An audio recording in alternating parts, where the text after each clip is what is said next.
This week on the Inside Story, Biden's final address to world leaders at the 79th session of the United Nations General Assembly. Plus, foreign policy and what it might look like after November's presidential election. Now, on the Inside Story, USA Votes 2024. Hello and welcome to the Inside Story. I'm Elizabeth Lee. The first sentence of the United Nations Charter lays out a simple goal: to save succeeding generations from the scourge of war. The extent to which that vision is attainable is on display this week as the UN General Assembly meets, while fighting between Israel and Hezbollah ramps up to levels United Nations Secretary General Antonio Guterres describes as alarming. Linda Gradstein starts our coverage from Jerusalem. Tens of thousands of residents of southern Lebanon have fled their homes since Israel began its airstrikes on Hezbollah targets in the past week. Israel has accused Hezbollah of storing rockets and missiles in civilian areas and has been warning residents to flee. They struck right next to our house, and our building was shaking. We got very stressed. This is why we had to leave, and we came here. We were told it's safe here. The situation is very tragic. Israel also struck Beirut for the fourth time since the fighting began almost a year ago. The Israel Defense Forces claimed the target was the head of Hezbollah's missile unit. News reports said he was killed. Lebanese officials said among the dead in the past 2 days were at least 94 women and 50 children. Israeli officials say Hezbollah has suffered a serious blow in the past week since thousands of pagers belonging to Hezbollah members exploded simultaneously. All in all, it's a huge success, eliminating the commanders and the leadership of Hezbollah. Hitting very important targets inside Lebanon, but still we have to be very modest. It's only the beginning. It will take long time to eliminate the capabilities of Hezbollah. Hezbollah also continued to fire rockets at northern Israel. More than 100 missiles injured a number of Israelis and sent residents running to bomb shelters. Despite the heavy fighting, both sides seem to stop short of a full-scale war. Israel has not sent ground forces into Lebanon, and Hezbollah has not fired on central Israel. But Ami Dror notes that Israel wants a buffer zone from the Lebanese border to the Litani River. If someone from the outside, Americans, the French, whoever, will not have the ability to bring an agreement within which Hezbollah will remain north of the Litani, probably we have to send the ground forces to clean the area from the launching pads of Hezbollah, to build kind of security zone in which we will not let Hezbollah members to go in. International concern is growing that the conflict between Israel and Hezbollah may deteriorate into a full-scale regional war that could force other nations to intervene. We need to continue asking for this immediate ceasefire across the blue line, as well as the situation in Gaza. They are not different. They are interlinked. They are strongly interlinked. What's happening in Gaza is triggering other war scenarios. Speaking at the United Nations, President Joe Biden said he is determined to prevent regional war and called for a diplomatic solution between Israel and Hezbollah, as well as between Israel and Hamas in Gaza. Linda Gradstein, VOA News, Jerusalem.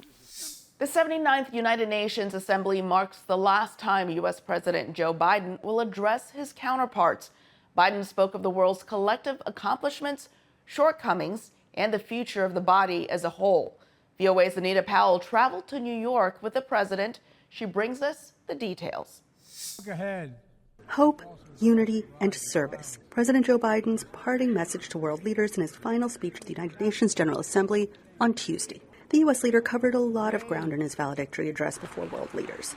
As expected, he urged the world to work together to end conflicts in Gaza, Ukraine, and Sudan. And he touted his administration's work in health and climate mitigation.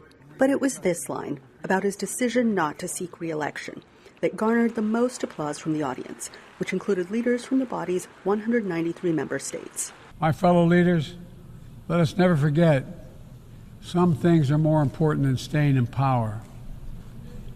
It's your people.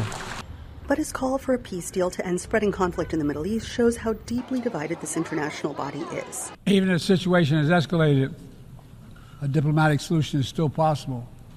In fact, it remains the only path to lasting security to allow the residents from both countries to return to their homes and the border safely.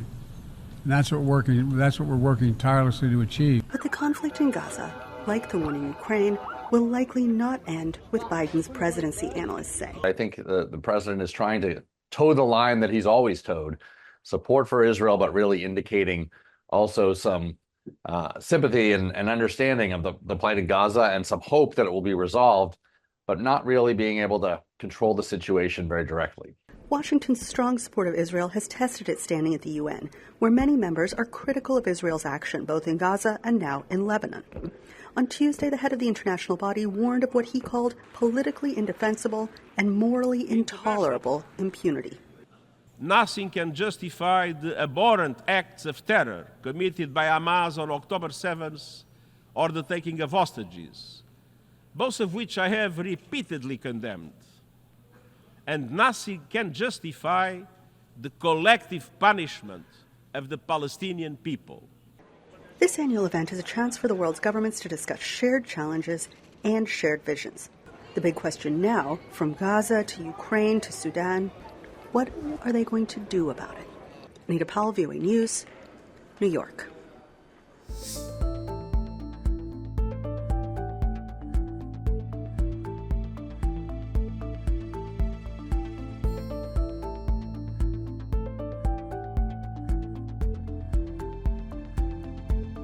The Iranian delegation is also in New York this week for the UN General Assembly meeting.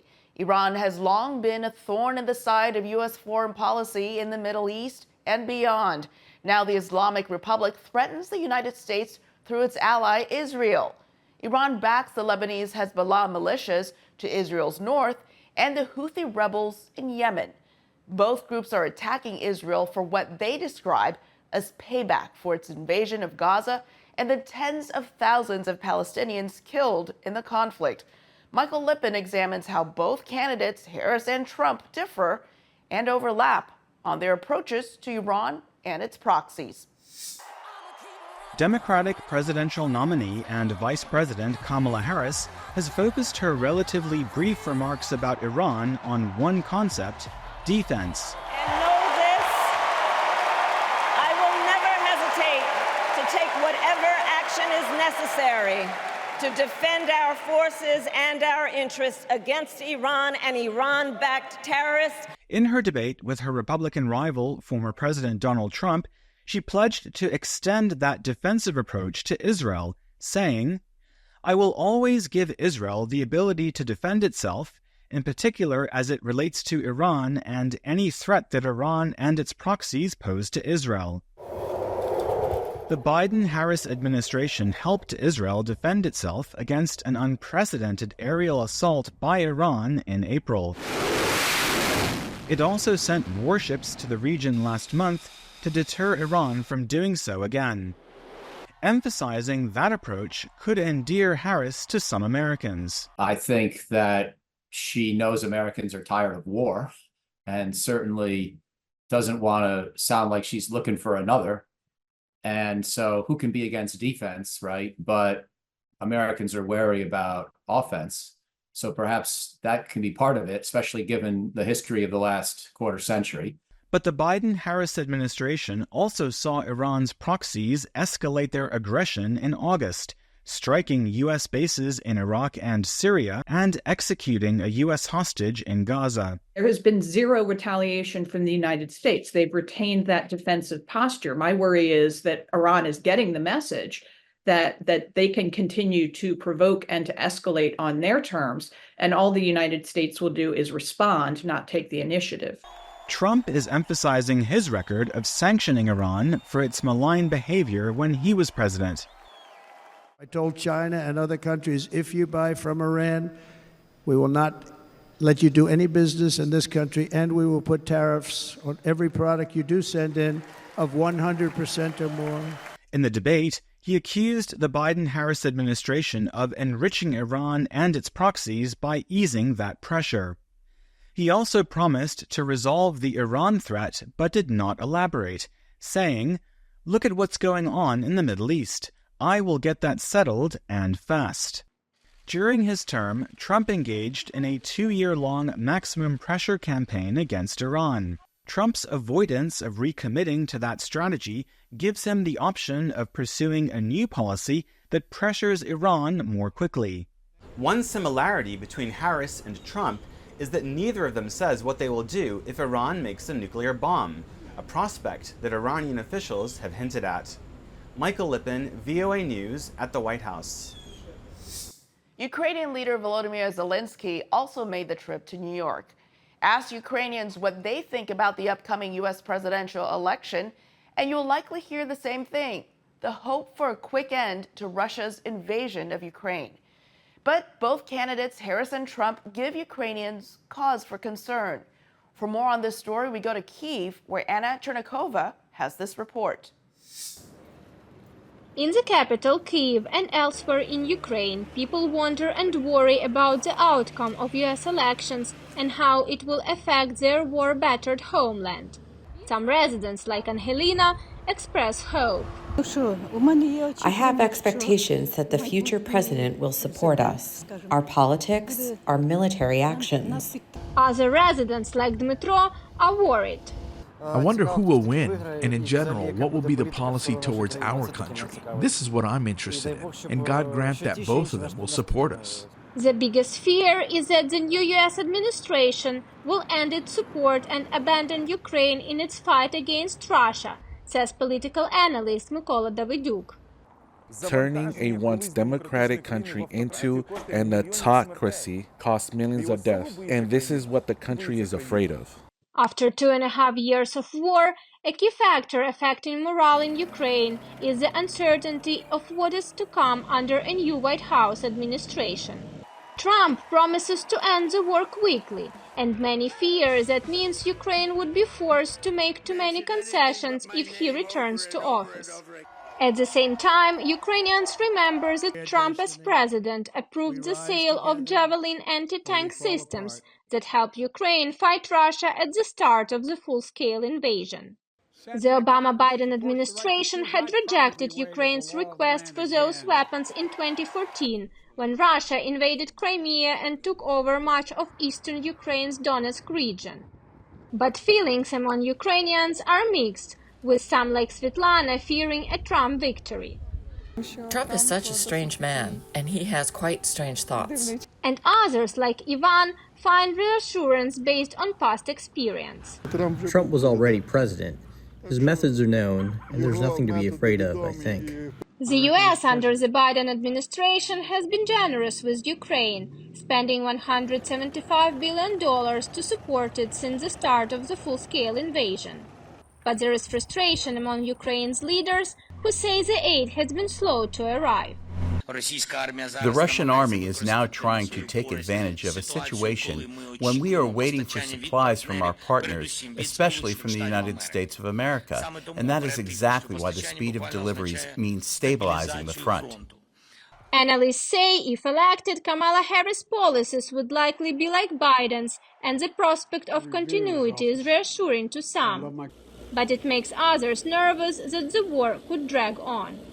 A poll by the Razumkov Center in Kyiv finds 44% of Ukrainians surveyed think Ukraine and Russia should start peace negotiations soon, but most responders see Putin's conditions as unacceptable. With fatigue building among Ukraine's top supporters in Europe, many here see the US elections as more of a lifeline than ever, albeit one that is not entirely certain. Anna Chernikova, VOA News, Kyiv. Ukraine could face different prospects depending on who wins the White House. As the Harris and Trump campaigns sprint toward the finish line, neither candidate has outlined a detailed plan on dealing with Russian aggression.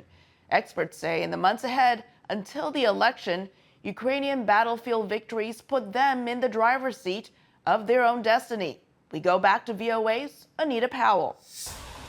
Ukraine Ukraine's ancient capital knows well what it's like to be tossed about by the waves and whims of powerful forces.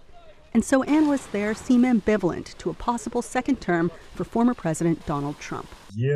There is a prevailing opinion that the return of Trump to the White House is not the best scenario for Ukraine, although there are also cautious opinions that everything may not be that bad. Trump has said he will swiftly end the war, though his running mate, J.D. Vance, once said he doesn't really care about Ukraine, leaving Ukrainians unsure what to think.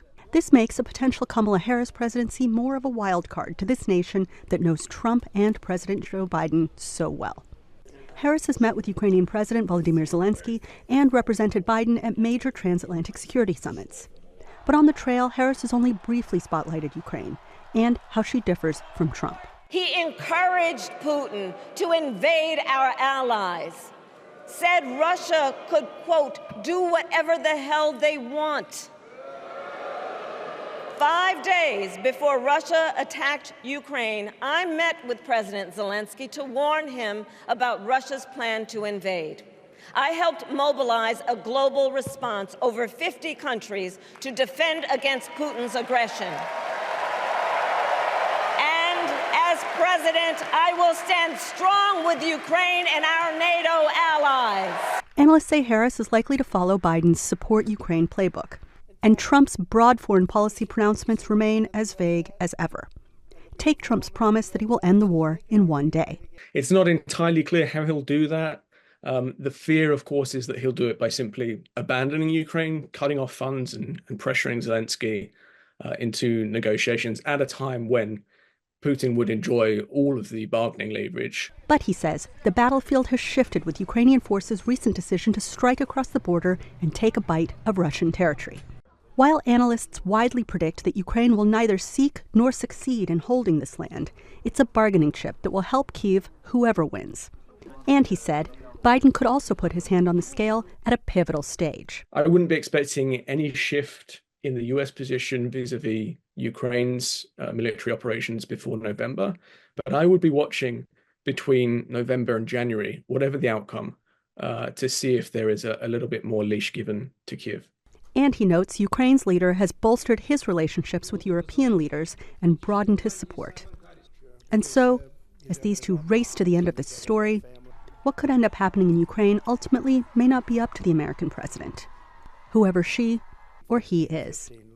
Anita Powell, VOA News, Washington. Foreign Minister Wang Yi led the delegation from China at the UN General Assembly. The Biden and Trump administrations both accused China of unfair trade practices and flooding international markets with artificially cheap goods. Analysts say both Kamala Harris and Donald Trump could use tariffs to counter China and boost U.S. manufacturing jobs. Here's a look at how this trade war could impact U.S. consumers. This $6 made-in-China bike belt could cost $9.60 if additional tariffs proposed by Republican presidential candidate Donald Trump becomes reality. We're doing tariffs on other countries. Other countries are going to finally, after 75 years, pay us back for all that we've done for the world. And the tariff will be substantial in some cases. Meaning Chinese-made products will be hit with as much as a 60% tariff under Trump's plan. He also says he will implement blanket tariffs of up to 20% on all other countries. Both Trump and the Democratic presidential nominee Kamala Harris say they want to bring jobs back to the U.S. Policy about China should be in making sure the United States of America wins the competition for the 21st century. The Biden administration kept most of the import taxes put in place during Trump's presidency. In May, Biden announced further tariff increases on $18 billion worth of Chinese imports, including a 100% import tax on Chinese electric vehicles. The Biden administration says its tariffs are more strategic, aimed at specific industries, and that Trump's import tax takes on a broader approach that will cost a middle-class American household $4,000 more a year. Other estimates are in the range of around $2,000. Trump says consumers won't be impacted. Who's going to have higher prices is China and all of the countries that have been ripping us off for years. But Chinese businesses are not the ones paying the import taxes, explains supply chain expert Christopher Tang. During the election years, everyone is promising the moon. But the truth of the matter is that the import tariffs are paid by the U.S. firms. So for an imported Chinese-made TV purchased at Costco, it's Costco that pays the import tax. When companies is facing high import tariffs, they have two buttons to push. One is pass the high import costs to the consumers. The other one is squeeze the Chinese factories to lower the price. Tang says the risk of pushing Chinese companies to lower the price is poor product quality. Import taxes may mean fewer made-in-China labels printed, but that doesn't mean that there are fewer imports coming from China. They'll just have a label from a different country, says Tang. China actually ship a lot of components and parts to Vietnam, to India for final assembly. And those end products actually is still importing into the US as well. So therefore, the total effect on China, they still actually export more, but they're not exporting to US directly. The World Trade Organization finds tariffs disproportionately affect low-income households, which means a $9.60 bike bell may be out of reach for some consumers if a 60% import tax is slapped on to Chinese-made products. Elizabeth Lee, VOA News, Washington. In our press freedom segment this week, pro-democracy publisher Jimmy Lai remains jailed in Hong Kong, facing widely condemned charges.